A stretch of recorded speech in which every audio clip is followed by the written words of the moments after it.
ರೈತ ಬನ್ಸಿಲಾಲ್ ಠಾಕೂರ್ನಿಂದ ಹಳ್ಳಿಯಲ್ಲಿ ಹಾಲಿನ ಡೈರಿ ಸ್ಥಾಪನೆ.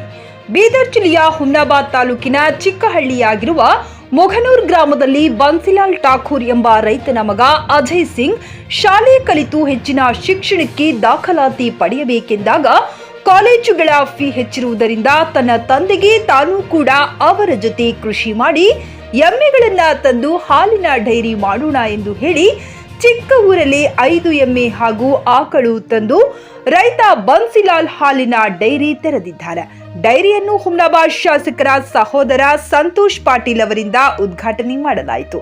ಹಾಲಿನ ಡೈರಿ ಉದ್ಘಾಟನೆ ಮಾಡಿ ಮಾತನಾಡಿದ ಅವರು, ರೈತ ಬನ್ಸಿಲಾಲ್ ಉತ್ತಮ ಕಾರ್ಯಕ್ಕೆ ಕೈ ಹಾಕಿದ್ದಾರೆ. ಅವರಿಗೆ ಒಳ್ಳೆಯದಾಗಲಿ, ಮುಂದಿನ ವರ್ಷ 5ಕ್ಕೆ 100 ಆಗಲಿ ಎಂದು ಶುಭ ಹಾರೈಸಿದರು.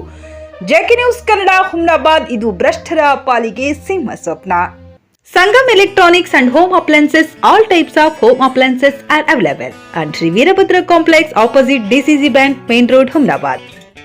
ಬನ್ಸಿಲಾಲ್ ಅವ್ರ ಮಾತು ಕೇಳಿಸಿ ಭಾಳ ಹೆಮ್ಮೆ ಅನ್ನಿಸ್ತದ. ಇದ್ದಿದ್ದಷ್ಟು ಜಮೀನಲ್ಲಿ ಏನಪ್ಪ, ನನಗೆ ಕಡಿಮೆ ಜಮೀನದ, ಬೇರೆಯವ್ರಿಗೆಲ್ಲ ಭಾಳ ಜಾಸ್ತಿ ಜಮೀನದ, ಬೇರೆಯವ್ರ ಬಲ್ಲೆಲ್ಲ ಬಾವಿ ಅದ, 4 ಬೋರ್ ಅವ, ಅದು ಅದ ಇದು ಅದ ಅಂಥೇಳಿ ಯಾವ್ದು ಕೊರಗೆ ಮನಸ್ಸಿನಲ್ಲಿ ಇಕ್ಕುಮಲ್ದೇನೆ. ನನ್ನ ಪಾಲಿಗೆ ಎಷ್ಟು ಬಂದದ ಅದೇ ಪಂಚಾಮೃತ ಅಂತ ತಿಳ್ಕೊಂಡು ಇದ್ದಿದ್ದ ಜಮೀನಲ್ಲಿ ಏನೇನು ಮಾಡಬೇಕು, ಹಗಲು ರಾತ್ರಿ ದುಡ್ದು ಒಳ್ಳೆ ಇಳುವರಿ ತೆಗೆದು ಎಲ್ಲ ಒಳ್ಳೆಯ ರೀತಿಲಿ ಮಾಡಿ. ನೋಡ್ರಿ, ಸಣ್ಣ ಜಮೀನಿನಲ್ಲಿ ಅಷ್ಟೊಂದು ಬೆಳೆ ಬೆಳಿಬೇಕಾದ್ರೆ ಭಾಳ ಕಷ್ಟಪಟ್ಟಿರ್ತಾರೆ. ಅದ್ರ ಮೇಲೆ ಗೊತ್ತಾಗ್ತದೆ ಬನ್ಸಿಲಾಲ್ ಎಷ್ಟು ಕಷ್ಟಪಟ್ಟಾರ ಅಂತೇಳಿ. ಆ ಬನ್ಸಿಲಾಲ್ ರೈತ ಆದ್ರೆ ಅವ್ನ ಮಗನಿಗೆ ಏನು ಮಾಡಿ ಒಳ್ಳೆ ಎಜುಕೇಷನ್ ಕೊಟ್ಟು ಏನೋ ಮಾಡಿಸ್ಬೇಕಂತಿದ್ರು. ಬಟ್ ಮಗನು ನಮ್ಮ ತಂದೆನೇ ಜಮೀನಿನಲ್ಲಿ ಇಷ್ಟೊಂದು ದುಡಿತಾ ಇದ್ದಾರೆ, ನಾನು ನಮ್ಮ ತಂದೆಗೆ ಹೆಗಲು ಕೊಟ್ಟು ನಾನು ನಮ್ಮ ತಂದೆಯ ಜೊತೆ ಉಳಿದು ಇದೇ ಅಗ್ರಿಕಲ್ಚರ್ ಮಾಡಿ ಅದ್ರ ಜೊತೆ ಉಪಕಸುಬುಗಳಾಗಿ ಇದೆಲ್ಲ ಫಾರ್ಮಿಂಗ್, ಗೋಡ್ ಫಾರ್ಮಿಂಗ್ ಎಲ್ಲ ಮಾಡಿ ತಂದೆ ಜೊತೆ ಅವರು ಕೈ ಜೋಡಿಸ್ಯಾರ ಅಂತಂದ್ರೆ ಅದೂ ಒಂದು ಭಾಳ ದೊಡ್ಡ ಹೆಮ್ಮೆ ಮಾತು. ಇವತ್ತು ನಾಳೆ ಹುಡುಗರೆಲ್ಲ ಸಿಟಿದಾಗ ಉಳಿಬೇಕು, ಸಿಟಿದಾಗ ಓದಬೇಕು, ಸಿಟಿದಾಗೆ ನೌಕರಿ ಮಾಡಬೇಕು ಅಂತೇಳಿ ಎಲ್ಲರದ್ದು ಇಚ್ಛೆ ಇರ್ತದೆ. ಬಟ್ ಇಂಥ ಟೈಮ್ನಲ್ಲೂ ಮಗ ತಂದೆಗೆ ಸಾಥ್ ಕೊಟ್ಟಾನಂತಂದ್ರೆ ಅವನಿಗೂ ಒಂದು ಧನ್ಯವಾದ ತಿಳಿಸ್ತೀನಿ. ಆಮೇಲೆ ಬನ್ಸಿಲಾಲ್ ಅವರು ಅದೇನು KMF ಕಡೆಯಿಂದ ಹಾಲಿನ ಗಾಡಿ ಬರ್ಬೇಕಂತ ಹೇಳ್ತಾರೆ. ಈಗ ರಾತ್ರಿ ಹೋಗಿ ಶಾಸಕರ ಜೊತೆ ಮಾತಾಡಿ MD ಅವ್ರಿಗೆ ಮಾತಾಡಿಸಿ ಅದು ಒಂದು 2 ದಿವಸನಲ್ಲಿ ಅದು ವ್ಯವಸ್ಥೆ ಮಾಡೋಕ್ಕೆ ನಾನು ಇದು ಮಾಡಿಸ್ಕೊಡ್ತೀನಿ. ಆಮೇಲೆ ಬನ್ಸಿಲಾಲ್ಗೊಂದು ನಾನೊಂದು ಕಿವಿ ಮಾತು ಹೇಳ್ತೀನಿ. ಇದು ನಾನು ಸರ್ಕಾರಲಿಂದ ಸಹಾಯ ತೊಗೊಂಬಲ್ಲ, ಬ್ಯಾಂಕ್ಲಿಂದ ಲೋನ್ ತೊಗೊಂಬಲ್ಲ ಅಂತ ಏನು ಹೇಳ್ತಾರೆ, ಅದು ದೊಡ್ಡ ತಪ್ಪದು. ಯಾಕಂತಂದರೆ ಸರ್ಕಾರಲಿಂದ ಯಾರು ಕೆಲಸ ಮಾಡ್ತಾರೆ, ಯಾರು ಮೆಹನತ್ ಮಾಡ್ತಾರೆ ಅಂಥವ್ರಿಗೆ ಅಂಥೇಳಿ ಇವೆಲ್ಲ ಸ್ಕೀಮ್ಗಳು ಬಂದಿವ. ರಾಜ್ಯ ಸರ್ಕಾರದ್ದು, ಕೇಂದ್ರ ಸರ್ಕಾರದ್ದು ಯಾರು ಮೆಹನತ್ ಮಾಡ್ತಾರೆ, ಯಾರು ಕಷ್ಟಪಟ್ಟು ದುಡಿಬೇಕಂತಾರೆ ಅವರಿಗೆಲ್ಲ ಕಡಿಮೆ ಬಡ್ಡಿದಲ್ಲಿ ಸಾಲ ಕೊಟ್ಟು, ಸಬ್ಸಿಡಿ ಕೊಟ್ಟು, ಯಾಕೆ ನಿಮ್ಮಂಥ ದುಡಿಯೋ ರೈತರಿಗೋಸ್ಕರನೇ ಅದದು. ನಿಮ್ಮಂಥ ದುಡಿಯೋ ರೈತರು ತೊಗೊಂಬಲಿಲ್ಲ, ಯಾರೋ ದಲ್ಲಾಳಿಗಳು ತೊಗೊಂಡು ಅದ್ರದ್ದು ಬೆನಿಫಿಟ್ ತೊಗೋತಾರೆ. ಅದಕ್ಕೆ ನನ್ನ ಸಲಹೆ ಅದ, ಏನು ಸರ್ಕಾರದಿಂದ ಸವಲತ್ತು ಬರ್ತದೆ ಮಾಡ್ಕೊಂಡು ಒಳ್ಳೆ ಇದು ಮಾಡಿ. ಯಾಕಂತಂದ್ರೆ ಹೊರಗಿನ ಸಾಲ ತಂದ್ರೆ ಅದು ಎಲ್ಲ ಬಡ್ಡಿಯಾಗಿ ಏನೋ ಒಂದು ಕಷ್ಟ ಸಮಯ ಬರ್ಬೋದು.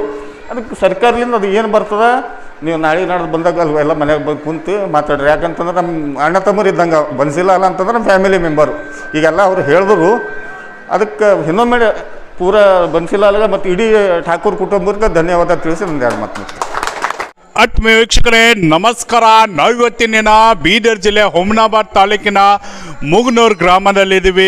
ವಿಶೇಷವಾಗಿ ರೈತನ ಸಾಧನೆಯನ್ನು ಕೇಳಿದರೆ ನಿಜಕ್ಕೂ ನೀವು ಬೆಚ್ಚ ಬೀಳ್ತೀರ. ಯಾಕಂದರೆ ನಿಜಕ್ಕೂ ಕೂಡ ರೈತ ಕಷ್ಟಪಟ್ಟರೆ ಯಾವ ರೀತಿಯಾಗಿ ಪ್ರತಿಫಲ ಸಿಗುತ್ತೆ ಅನ್ನೋದಕ್ಕೆ ಮುಗನೂರು ರೈತನೇ ಸಾಕ್ಷಿ.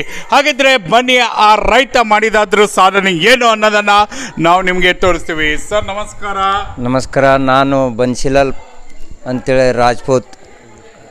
ಇದು ನಾನು ಡೈರಿ ಫಾರ್ಮ್ ಮಾಡಬೇಕಂತೇಳಿ ನನ್ನ ಇಚ್ಛೆಯಿಂದ ನಾನು ಇನ್ನೊಂದು ಡೈಲಿ ಫಾರ್ಮ್ಗೆ ಹೋಗಿ ಇದು ಹೆಂಗೆ ಮಾಡಿದ್ರಿ ಹೆಂಗಿಲ್ಲ ಅಂಥೇಳಿ ನೋಡಿದ್ರೆ ಈ ಡೈರಿ ಫಾರ್ಮ್ದಲ್ಲಿ ಈ ನಮ್ಮ ಬೆನಿಫಿಟ್ ಇದೆ, ಈ ಥರ ಕಷ್ಟಪಟ್ಟದು ಈ ಥರ ಬೆಳವಣಿಗೆ ಮಾಡಿದ್ರೆ ಈ ಥರ ದುಡ್ಡನ್ನು ಸಾಕಾಣಿಕೆ ಮಾಡ್ಬೋದು ಅಂದಾಗ ನಮ್ಮದೊಂದು ಡೈರಿ ಫಾರ್ಮ್ಗೆ ಹೋಗಿ ನಾನು ಮಾಹಿತಿಯನ್ನು ತೊಗೊಂಡು ನಾನು ಮಾಡಬೇಕಂತೇಳಿ ನನ್ನ ಜಮೀನು 3 ಎಕರೆ ಜಮೀನಲ್ಲಿ ನಾನು 2 ಎಕರೆ ಹುಲ್ಲನ್ನು ಹಚ್ಚಿ ಇವಾಗ ಡಾಕ್ಟರ್ ಸಿದ್ದು ಪಾಟೀಲ್ ಅವರಿಗೆ ಕರೆಸಿ ಉದ್ಘಾಟನೆ ಮಾಡಬೇಕಂಥೇಳಿ ಕರೆಸಿದಾಗ ನನ್ನ ಬಳಿ ಹಸು ಇಲ್ಲೋದ್ರೆ ಹೆಂಗೆ ಮಾಡಬೇಕು ಅಂತ ಹೇಳಿದರೆ ಒಂದು ಸಾಹುಕಾರ ಬಳಿ 5 ಲಕ್ಷ ಸಾಲವನ್ನು ತೆಗೆದುಕೊಂಡು 5 ಹಸುವನ್ನು ಹರಿಯಾಣಕ್ಕೆ ಹೋಗಿ ಹರಿಯಾಣದಿಂದ 10 ಹಸುವನ್ನು ತಂದು 5 ಹಸು ನಾನು ಇಟ್ಕೊಂಡೆ, 5 ಹಸು ನಮ್ಮ ದೋಸ್ತ್ ಇಟ್ಕೊಂಡಿದ್ರು. ಇಬ್ಬರು ಜೋಡಿದಲ್ಲಿ 10 ಹಸುವನ್ನು ಹರಿಯಾಣಕ್ಕೆ ಹೋಗಿ ತಂದು ನಾನು ನನ್ನ 5 ಹಸು ಮೇಲೆ ನಾನು ಮಾಡೋದು ಉಪಜೀವನ ಆಗಂಗಿಲ್ಲ. ಇದು ನಾನು ಏನದಂದರೆ ನಮ್ಮ ರಾಜ್ಯ ನಾಯಕರಿಗೆ ಮತ್ತು ನಮ್ಮ ಡಾಕ್ಟರ್ ಸಿದ್ದು ಪಾಟೀಲ್ ಅವರಿಗೆ ಮತ್ತು ನಮ್ಮ ಮಾರ್ಗದರ್ಶನ ಟಿ.ಪಿ. ಪರಮೇಶ್ವರ್, ಮಾಜಿ ಟಿ.ಪಿ. ಪರಮೇಶ್ವರ್ ಅವರು, ಉಪಾಧ್ಯಕ್ಷರಾದ ವಿಜಯಕುಮಾರ್ ಹಿಪ್ಪಳಗಾಂವ್ ಅವ್ರ ಮಾರ್ಗದರ್ಶನದಿಂದ ನಾನು ಏನು ಮಾಡಬೇಕು, ಹ್ಯಾಂಗೆ ಮಾಡಬೇಕು, ಇವು 5 ಹಸುಲಿಂದ ನನ್ನ ಉಪಜೀವನ ಹ್ಯಾಂಗಾಗುತ್ತದೆ ಅಂದು ನಾನು ಇಚ್ಛೆ ಪಟ್ಟು ಹ್ಯಾಂಗೆ ಮಾಡಬೇಕು ನಾಯಕರೇ ಅಂತ ಕೇಳಿದಾಗ ಏನು ಮಾಡಬೇಕು ಅಂದರೆ ಯಾವುದೇ ಒಂದು ಗೌರ್ಮೆಂಟ್ ನನಗೆ ಸವಲತ್ತು KMF ಕಡೆಯಿಂದ ಒಂದು ಏನೇ ಸವಲತ್ತು ಕೊಟ್ಟರೆ ಇನ್ನು 5 ಮಾಡೀನಿ. KMF ಕಡೆಯಿಂದ ಒಂದು 50 ಎಮ್ಮೆ ಸಾಲ ಕೊಟ್ಟರು ಮಾಡಿ ಬೆಂಕಿನ ಸಾಲವನ್ನು ತೀರ್ತೀನಿ ಅಂಥೇಳಿ ನನ್ನ ಮಗವನ್ನು ನಾನು ಸ್ವಂತ ದುಡಿದು ಇದು ಒಂದು ನಾನು ಡೈರಿ ಫಾರ್ಮನ್ನು ಉದ್ಘಾಟನೆ ಮಾಡಿದ್ದೀನಿ. ಅದು ಯಾರ ದೇವ್ರ ಹೆಸರಿಲ್ಲ, MLA ಹೆಸರಿಲ್ಲ, ಇಡಬೇಕಾಗಿತ್ತು. ನನ್ನ ಸಿದ್ದು ಪಾಟೀಲ್ ಅವ್ರದ್ದು ಹೆಸರಂತೂ ಡಾಕ್ಟರ್ ಸಿದ್ದು ಪಾಟೀಲ್ ಇಡಬೇಕಂಥೇಳಿ ಬಯಸಿತ್ತು. ನನ್ನ ಮಗನ ಹೆಸರಿನ ಮೇಲೆ ಡೈರಿ ಫಾರ್ಮನ್ನು ತೆಗೆದುಕೊಂಡಿದ್ದೀನಿ. ಅದರಗೋಸ್ಕರ ನಾನು ಈಗ ಮುಂದಿನ ಯಾವುದೇ ಒಂದು ಗೌರ್ಮೆಂಟ್ ಸವಲತ್ತು ಕೊಟ್ಟಿದ್ರೆ ಯಾವ ಬ್ಯಾಂಕಿಗೆ ಹೋದರೆ ಏನೋ ಒಂದು ಹೇಳ್ತಾ ಇದ್ದಾರೆ, ಯಾವ ಬ್ಯಾಂಕಿನಲ್ಲಿ ಹೋಗಿ ಕೇಳಿದ್ರೆ ಏನೋ ಒಂದು ಹೇಳ್ತಾ ಇದ್ದಾರೆ. ಒಂದು ಕುಟ್ಟಿ ಮಷೀನನ್ನು ಕೇಳ್ತಾ ಇದ್ರೆ ಅಗ್ರಿಕಲ್ಚರ್ ಆಫೀಸ್ದಲ್ಲಿ ಕೊಡ್ತಾಯಿಲ್ಲ, ಗೌರ್ಮೆಂಟ್ ಡಿಪಾರ್ಟ್ಮೆಂಟ್ ಕಡೆಯಿಂದ ಭೀ ಕೊಡ್ತಾಯಿಲ್ಲ. ಸ್ವಂತ ನಾನು 2 ಕುಟ್ಟಿ ಮಷೀನನ್ನು ತಂದು ನಾನೇ ಸ್ವಂತ ಹಾಲನ್ನು ಕರಿತಾ ಇರ್ತೀನಿ. ದಿನನಿತ್ಯ ಡೈಲಿ 1 ಟೈಮಿಗೆ 16 ಲೀಟ್ರ್ ಹಾಲು ನಾನು ಪ್ರೈವೇಟ್ ಇಲ್ಲೇ ನಮ್ಮ ಗೌರ್ಮೆಂಟ್ ಡೈರಿಗೆ ನಾನು ಒಯ್ದು ಕೊಡ್ತಾಯಿದ್ದೀನಿ. 16 ಬೆಳಗ್ಗೆ 18 ಸಾಯಂಕಾಲ ಹಾಲನ್ನು ಸ್ವಂತ ನಾನು ಕರೆದು ನಾನು ಈ ಡೈರಿ ಫಾರ್ಮನ್ನು ಮಾಡ್ತಾಯಿದ್ದೀನಿ. ಇದಕ್ಕೆ ಯಾವುದೇ ಇದು ಗೌರ್ಮೆಂಟ್ ಸವಲತ್ತು ಕೊಟ್ಟರೆ ಸ್ವಂತ ಓನ್ ಹೊಲದಲ್ಲಿ ನಾನು ಡೈರಿ ಫಾರ್ಮನ್ನು ಮಾಡಿದ್ದೀನಿ. ಇದಕ್ಕೆ ಯಾವುದೇ ಸ್ವಂತ ಅಲ್ಲಿಂದ ಮಾಡೋದು ಆಗಂಗಿಲ್ಲ. ಗೌರ್ಮೆಂಟ್ ಏನೇ ಸವಲತ್ತು ಕೊಟ್ಟರೆ, ಯಾವುದೇ ಸಬ್ಸಿಡಿ ಏನೇ ಆಗಲಿ, ನನಗೆ ಗೌರ್ಮೆಂಟ್ ಸವಲತ್ತು ಕೊಟ್ಟರೆ ಇವಾಗ 5 ಮಾಡೀನಿ. ಮುಂದಿನ ದಿನದಲ್ಲಿ ನೀವು ಸವಲತ್ತು ಕೊಟ್ಟಿದ್ರೆ 100 ಎಮ್ಮೆಯನ್ನು ಮಾಡಿ ನಾ ಈ ಡೈರಿ ಫಾರ್ಮನ್ನು ಬೆಳಿತೀನಿ ಅಂಥೇಳಿ ನನ್ನ ಇಚ್ಛೆಯಿಂದ ಮತ್ತು ನನ್ನ ಬೆನ್ನಿಗೆ ಇದ್ದ ನಾಯಕರ ಇಚ್ಛೆಯಿಂದ ನಾ ಈ ಕೆಲಸವನ್ನು ಮಾಡುತ್ತಾ ಇದ್ದೀನಿ. ನಮ್ಮದ ಶ್ಯಾಮಲಾ ಠಾಕೂರ್ ಅಂಥೇಳಿ ನಮ್ಮ ರೈತ ಆದಂಥ ನಮ್ಮ ಬ್ರದರ್, ನಮ್ಮ ತಮ್ಮ ಬನ್ಸಿಲಾ ಠಾಕೂರ್ ಅವರ ಅಣ್ಣ ಹಿರಿಯವು. ಈಗ ನಾ ಮೊದಲಿಗೆ ಈಗ ಅವ್ರು ಪರಮೇಶ್ವರ್ನು ಹೇಳಿದಾರೆ, ನಮ್ಮ ಬ್ರದರ್ನು ಹೇಳ್ಯಾರ. ನಂದೊಂದು ಎಚ್ಚರಿಕೆ, ನಂದೊಂದು ಗಮನ ಏನಂತಂದ್ರೆ, ಒಂದು ರಾಜ್ಯ ಸರ್ಕಾರಕ್ಕೂ ಒಂದು ಕೇಂದ್ರ ಸರ್ಕಾರಕ್ಕೂ ಒಂದು ಎಚ್ಚರಿಕೆ, ರೈತರ ಎಚ್ಚರಿಕೆ. ರೈತರ ಆತ್ಮಹತ್ಯೆ ಯಾಕೆ ಆಗ್ತಾಯಿದೆ, ಯಾಕೆ ಆಗ್ತಾಯಿಲ್ಲ, ಸ್ವಲ್ಪ ಎಚ್ಚರಿಕೆ ಪಡಿಬೇಕು. ಈಗ ರೈತ ಬೆಳೆಸ್ಬೇಕಾಗಿತ್ತಂದ್ರೆ ಈಗ 2 ಎಕರೆನಲ್ಲಿ ಹುಲ್ಲು ಹಚ್ಚಿ ಒಂದು 10 ಹಸುಗಳು ತಂದು ಎಮ್ಮೆಗಳು ತಂದು ಮಾಡಿದ್ರೆ ತಿಂಗಳ ಏನಂತಂದ್ರೆ ಆ ರೈತಗೆ 1 ಲಕ್ಷ ಬೆನಿಫಿಟೇ ಆಗ್ಬೋದು. ಎಲ್ಲಿ ಯಾವ ಗೌರ್ಮೆಂಟ್ಗೆ ಹೋಗೋದತ್ತಲ್ಲ, ಯಾವ ಫ್ಯಾಕ್ಟ್ರಿನೂ ಹೋಗೋದತ್ತ, ಅದಕ್ಕೂ ಹೋಗೋದತ್ತಲ್ಲ. ಆ ಥರವಾಗಿ KMF ಕಡೆಯಿಂದ ಅದ, ನಮ್ಮ MP ಅವರ, MLA ಅವರ, ಮಿನಿಸ್ಟರ್ಗಳು ಹರ. ಇಂಥ ರೈತರಿಗೆ ಎಲ್ಲೆಲ್ಲಿ ಚಿಕ್ಕ ಹಳ್ಳಿ, ಎಲ್ಲೆಲ್ಲಿ ಚಿಕ್ಕ ಗ್ರಾಮ, ನಮ್ಮ ಹುಮನಾಬಾದ್ ಕ್ಷೇತ್ರದಾಗ ಏನದಕ್ಕೆ ಅಂದ್ರೆ ಭಾಳಷ್ಟು ಹೊತ್ತಲ್ಲಿ ದೊಡ್ಡ ನೋಡಿದ್ವಿ ನಾವು. ಬಟ್ ಇಂಥ ಚಿಕ್ಕ ಹಳ್ಳಿದಾಗ ಏನದಕ್ಕೆ ಅಂದ್ರೆ ಒಂದು 15-20 ಲಕ್ಷ ರೂಪಾಯಿ ಹಾಕಿ ಒಂದು ಸಣ್ಣ ರೈತ ಒಂದು ಉಪಜೀವನವಾಗಿ ಒಂದು ಮಗನ ಭವಿಷ್ಯ ಏನದಕ್ಕೆಂದ್ರೆ ಎಜುಕೇಷನ್ ಡಿಪಾರ್ಟ್ಮೆಂಟ್ ಬಿದ್ದಂಥ ತೆಗೆದು ಅಗ್ರಿಕಲ್ಚರ್ ಆಗಿ ಅದು ಭಾಳ ಮಾಡಬೇಕು, ರೈತನ ಎಲುಬಾಗಿರ್ಬೇಕಂತೇಳಿ ಏನು ಹೆಮ್ಮೆ ಪಟ್ಟ ನಾನು ನಮ್ಮ ಬ್ರದರ. ಅದಕ್ಕೆ ನನಗೆ ಭಾಳ ಸಂತೋಷ ಆಗ್ಯದ. ನಾ ಎಚ್ಚರಿಕೆ ಕೊಡ್ತಾ ಇದ್ದೀನಿ ರಾಜ್ಯ ಸರ್ಕಾರಕ್ಕೆ ಮತ್ತು ಕೇಂದ್ರ ಸರ್ಕಾರಕ್ಕೆ. ಇಡೀ ನಮ್ಮ ರೈತರಿಗೆ ಏನು ಸಣ್ಣ ರೈತರಿಗೆ 5 ಎಕರೆ ಒಳಗಡೆ ಇದ್ದ ರೈತರಿಗೆ ಅಂಥವ್ರಿಗೆ ಏನದಕ್ಕೆ ಅಂದರೆ KMF ಕಡೆಯಿಂದ ಭಾಳಷ್ಟು ಸವಲತ್ತಿದೆ. ಈಗ SBI ಬ್ಯಾಂಕ್ ಇದೆ, ಕೆನರಾ ಬ್ಯಾಂಕ್ ಇದೆ, PMJP ಜನಧನ ಲೋನ್ ಇದೆ.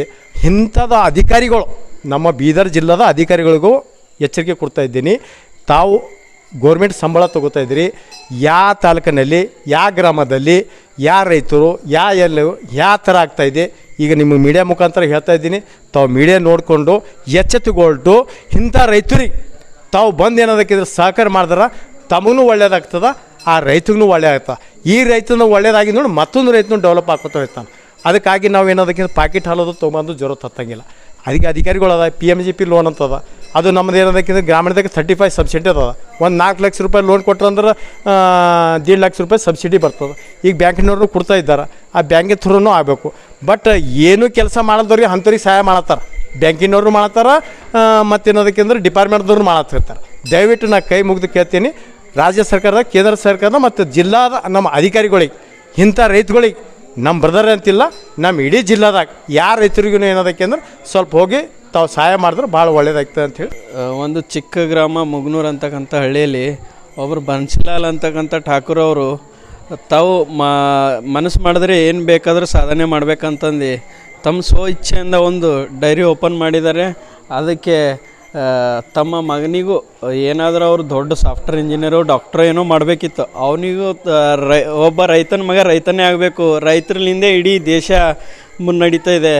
ಅದೇ ರೀತಿಯಿಂದ ಇಡೀ ದೇಶಾದಂತ ಈಗ ಮುಗ್ನೂರು ಗ್ರಾಮದಲ್ಲಾಗಿದೆ, ಸುಮಾರು ಎಲ್ಲ ಗ್ರಾಮಗಳಲ್ಲೂ ಇದೇ ಥರ ಡೈರಿ ಓಪನ್ ಮಾಡ್ಬೇಕಂತಂದು ನಾವು ಎಲ್ಲ ರೈತರಿಗೆ ನನ್ನದೊಂದು ಮನವಿ ಮಾಡ್ತೇನೆ. ಬೀದರ್ ಜಿಲ್ಲೆಯ ಹುಮ್ನಾಬಾದ್ ತಾಲೂಕಿನ ಮುಗ್ನೂರು ಗ್ರಾಮದಲ್ಲಿ ನಮ್ಮ ಯುವ ರೈತರಾದ ಬನ್ಸಿಲಾಲ್ ಠಾಕೂರ್ ಹಾಗೂ ನಮ್ಮ ಆತ್ಮೀಯರಾಗಿರ್ತಕ್ಕಂಥ ಇವತ್ತೇನದ ಅಂದರೆ ಇಂದಿನ ಕಾಲದಲ್ಲಿ ಹಸುಗಳೇ ಬೇಡ ಅಂತ ಇದ್ದಾರೆ ಜನಗಳು. ಅಂಥದ್ರಲ್ಲಿ ನಮ್ಮ ಬನ್ಸಿಲಾಲ್ ಸಾಹೇಬರು ಮುಂದೆ ಬಂದು ಇವತ್ತೇನದ ಅಂದ್ರೆ ಡೈರಿ ಓಪನ್ ಮಾಡಿದ್ದಾರೆ. ಈ ಡೈರಿಗೆ ಏನದ ಅಂದ್ರೆ ಇವತ್ತೇನೋ ಸ್ವಲ್ಪ ಹಸುಗಳು ತಂದು ಡೈರಿ ಸ್ಟಾರ್ಟ್ ಮಾಡಿದ್ದಾರೆ. ಮುಂದಿನ ದಿನಮಾನಗಳಲ್ಲಿ ಇವ್ರು ಏನದಂದ್ರೆ ಒಂದು 500 ಹಸುಗಳು ಮಾಡಿ ಮುಂದೆ ಅರೆ ನಾವೇನಪ್ಪ ಹಸುಗಳೇ ಸಾಕಾಗ್ತಾಯಿಲ್ಲ ಅಂತಕ್ಕಂಥ ರೈತರಿಗೆ ಇವರೇನ ಪ್ರೇರಣೆ ಆಗಿ ಮುಂದಿನ ದಿನಮಾನಗಳಲ್ಲಿ ಇವ್ರು ನೋಡಿ ಜಿಲ್ಲೆ ಆಗಲಿ ರಾಜ್ಯದಾದ್ಯಂತ ರೈತರು ಮುಂದೆ ಬರಬೇಕಂತೇಳಿ ನಾನು ಏನಾದ ಇಚ್ಛೆ ಪಡ್ತೀನಿ. ಯಾಕಂದ್ರೆ ಇವತ್ತು ಹಿಂದಿನ ಕಾಲದಾಗ ಪ್ರತಿಯೊಬ್ಬರ ಮನೆಯಲ್ಲಿ ಹಸುಗಳಿದ್ದು, ಇವಾಗ ಅಪರೂಪಕ್ಕಾಗಿ ಯಾರ ಮನೆಯಲ್ಲೂ ಹಸುಗಳಿಲ್ಲ. ಅಂಥದ್ರಲ್ಲಿ ಇವ್ರು ಮುಂದೆ ಬಂದಿದ್ದಾರೆ. ಇವ್ರಿಗೆ ಮುಂದಿನ ಜನಕ್ಕೆ ಏನದ ಪ್ರೇರಣೆ ಆಗ್ಬೇಕಂಥೇಳಿ ಮತ್ತೇನದಂದ್ರೆ ಇವತ್ತು ನಾನೇನು ಡೈರಿ ಓಪನಿಂಗ್ ನಾವೇನು ಬಂದಿದ್ದೆವು ಇವ್ರಿಗೆ ಏನದ ನಾವು ಶುಭಾಶಯ ಕೋರ್ತೀವಿ. ಮುಂದಿನ ದಿನಮಾನಗಳದಾಗ ಇವ್ರದ್ದು ಏನದಂದ್ರೆ ಸಣ್ಣ ಡೈರಿ ಹೋಗಿ ದೊಡ್ಡ ಡೈರಿ ಆಗ್ಬೇಕಂತೇಳಿ ನಾವು ದೇವರಲ್ಲಿ ಬೇಡ್ಕೊಳ್ತೀವಿ. ಟಿವಿಎಸ್ ಕಂಪನಿಯ ತರತರಹದ ಮಾಡೆಲ್ ಬೈಕ್ ಖರೀದಿಸಲು ಯೋಚಿಸುತ್ತಿದ್ದರೆ ಎಸ್ವಿ ಟಿವಿಎಸ್ ಶೋರೂಮ್ ನಿಮಗಾಗಿ ತರುತ್ತಿದೆ ಹೊಸ ಮಾಡೆಲ್ಗಳ ಹೊಸ ಬೈಕ್ಗಳು. ಟಿವಿಎಸ್ನ ಎಲ್ಲಾ ತರಹದ ಬೈಕ್ಗಳು ಹಾಗೂ ಎಲ್ಲಾ ಬೈಕ್ಗಳ ಸರ್ವಿಸ್ ಹಾಗೂ ಅವುಗಳ ಸ್ಪೇರ್ ಪಾರ್ಟ್ಗಳು ಕೂಡ ಲಭ್ಯ. ಹಾಗಿದ್ರೆ ಹಿಂದೆ ಭೇಟಿ ನೀಡಿ ಎಸ್ವಿ ಟಿವಿಎಸ್ ಶೋರೂಮ್ ಮಾಲೀಕರು Lokesh RJ, Bharat petrol bunk ಎದುರುಗಡೆ, ನಾಗಲಕ್ಷ್ಮಿ ದಾಬಾ ಹತ್ತಿರ, ಗುಲ್ಬರ್ಗಾ ರೋಡ್, ಹುಮ್ನಾಬಾದ್. ನಿಮ್ಮ ಬೈಕ್ ಅನ್ನು ಕಾಯ್ದಿರಿಸಿಕೊಳ್ಳಲು ಹಿಂದೆ ಸಂಪರ್ಕಿಸಿ 8494951009 ಅಥವಾ 0848345932.